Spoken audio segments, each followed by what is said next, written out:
I'm back on my feet today. I'm not 100%, but enough to be here at work and to get my work done for the day.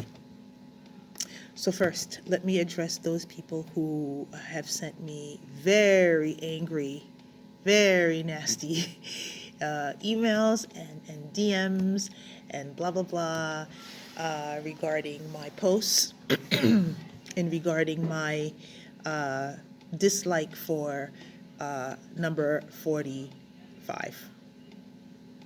Listen to me very carefully.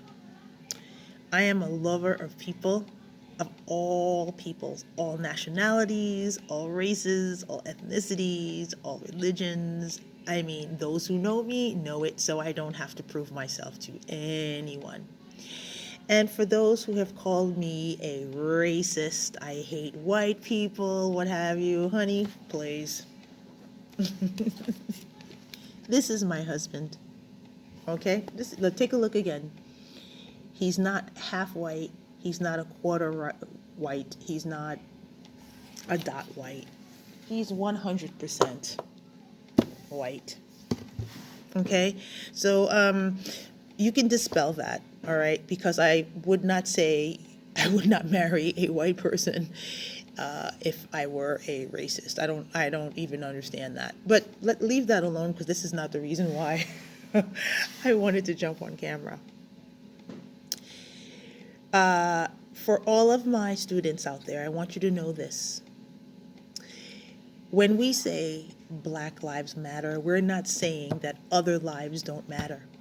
That's not what we're saying, all right? And I think the pushback against Black Lives Matter from those who want to soil and stain and taint the movement, they want to say that we're kind of like focusing on us and we're like not concentrating on others. Know this for a fact, that those others that they're talking about, white lives, their lives have always mattered from day one. From day one. So it's not an issue. It had never been an issue, all right, about white lives matter. No, not at all. Over 400 years of brutality, of bigotry, of racism. Just remember, not very long ago, that this color, the black skin, black people were not deemed to be humans. Not long ago, we had no rights. We were less than human. We were less than animals, okay? It was in the Constitution, guys, the U.S. Constitution. So, again, I think that history must be, learned and understood. And you gotta understand where we're coming from. To understand us now, you have to understand what had happened then. Racism, bigotry, and all of this vileness that you see against black folks, it goes way, way, way back to the time of slavery. And every time I bring up slavery, it's like a lot of white people and other people, they tune off. They don't want to hear about it. What I hear sometimes is, oh, why you guys got to talk about slavery so much? It's over. Things have changed. Really? Things haven't changed. Because if things change, we would not see the civil unrest in the United States as we see it, and we would not see it around the world. The thing is, right, I just want you guys to acknowledge what we have gone through and the oppression and the social injustice and the inequality of life, period, across the board. I mean, in every aspect of life, you have inequality for black folks. It's the truth. But why deny it? You know it's true. Now, there is something called white guilt, and I think white guilt adds to the kind of like this kind of thing here, like you just don't want to hear about it, it's done, it's our problem, what have you. No, but it's your problem. It's your problem too. Because we are part of the human race, not the black race, not the white race, the human race. For all of the wonderful, decent, wonderful, fly white people there, you have just as many racists and bigots who want to kind of like have a race war. That's what they want. I mean, how do you have a I can't breathe challenge? Have you guys seen the video? You have these young white people, teachers, educators, mocking the death of George Floyd.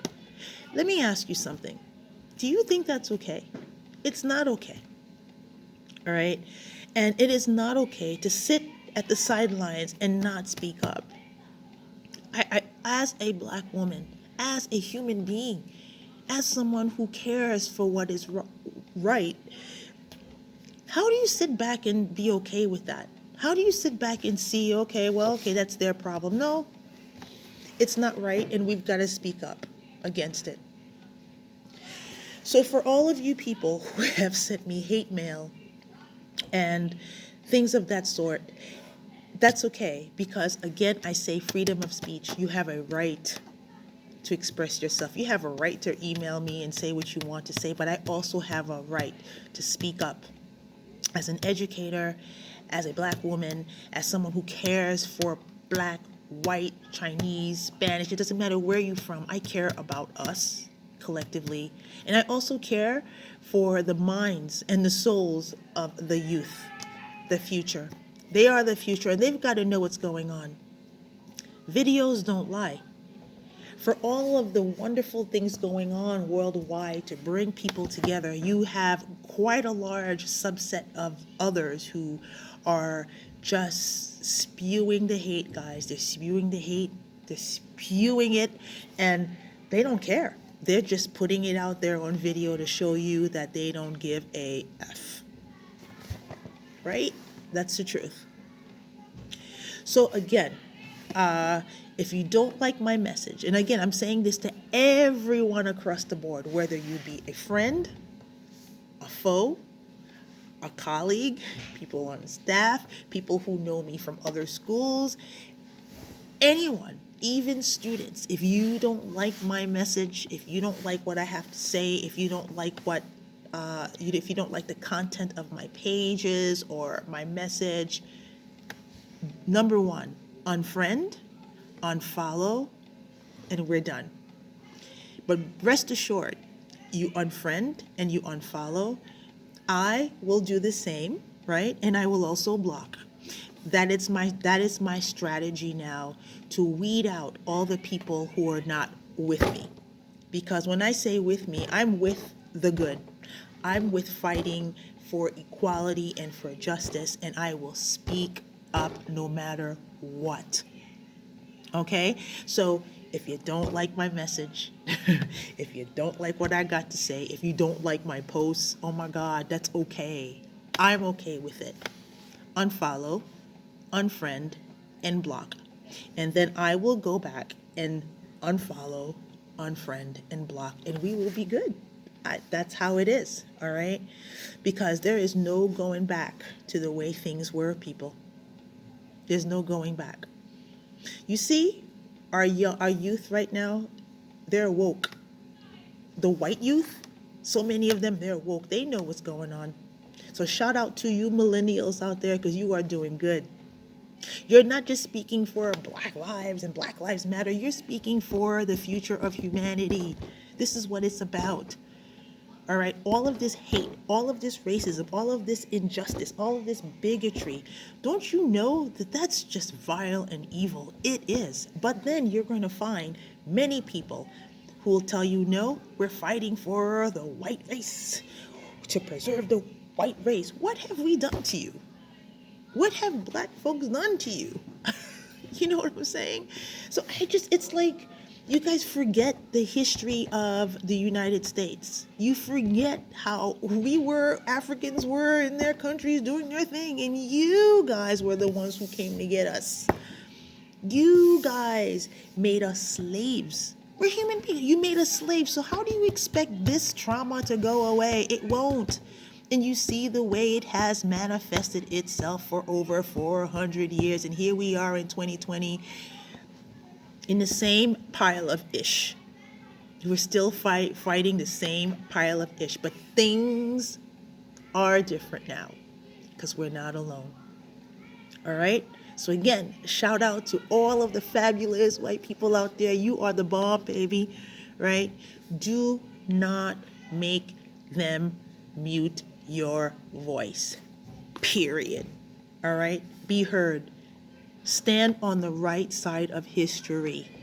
That's how we do. Stand for what is right. There's no time for logom. There is no time to be silent. There is no time to be a closet supporter. You can't be a closet supporter. It's either you're with us or you're against us. And guess what? It's okay for you to be against us, but rest assured that we're going to fight. We're going to fight for what is right. And I think that's my message for Friday. You know, Lucy B, I come out slinging, but I keeps it real, all right? I don't have time for wishy-washy kind of like trying to like play both fences and nah, it's either you're with us or you're not with us, all right? And many people have said that I am aggressive, I'm militant, or I am like spewing kind of like anti-white, this anti-white. Come on, guys, please, really? Come on. This is the reason why I wanted to come out and say what I gotta say. And I don't think the majority of the people who read my posts, see my videos, believe what the others believe about me, and that's okay. I am one person who has a strong sense of self. I'm very confident in what I say, and I stand for what is right. Even if I have to stand alone against everyone else, it is absolutely okay. And this is what I teach my kids, my students too. It's okay to have an opinion, and it's okay to stand alone. You don't need validation from anyone, any group. If you believe in something, stand firm and stand strong. Black lives matter. All lives matter. Humanity matters.